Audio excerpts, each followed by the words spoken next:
একাদশ দ্বাদশে 12,500 শূন্য পদে এসএসসির রেজাল্ট আউট। গভীর রাতেও পোর্টালের রেজাল্ট দেখতে না পাওয়ার অভিযোগ।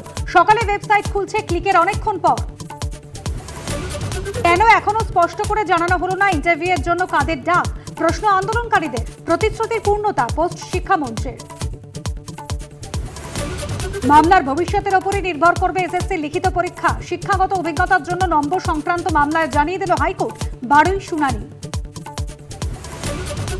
এবার অনলাইনেও পূরণ করা যাবে এনুমারেশন ফর্ম। নির্দিষ্ট পদ্ধতিতে করতে হবে আপলোড। প্রক্রিয়া বলা আছে পোর্টালে। ওয়েবসাইট কমিশনের অ্যাপে মিলবে ফর্ম।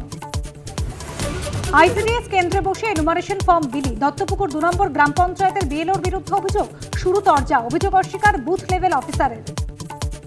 কোর্টের নির্দেশে অবশেষে কামারহাটির ত্রাস। জয়ন্ত সিং এর অট্টালিকা ভাঙতে চলেছে পুরসভা। বাড়ি খালি করতে দেওয়া হলো 4 সপ্তাহ। আমার ক্ষেত্রে যে পদ্ধতি সেই পদ্ধতি শুরু করেছেন। বিশ্বজয়ের পর ঘরের ইচ্ছা। শিলিগুড়িতে রাজকীয় অভ্যর্থনা। কলকাতায় আসার পথে বিমানে বিশ্বজয়ী টিমের সদস্যকে অভিবাদন।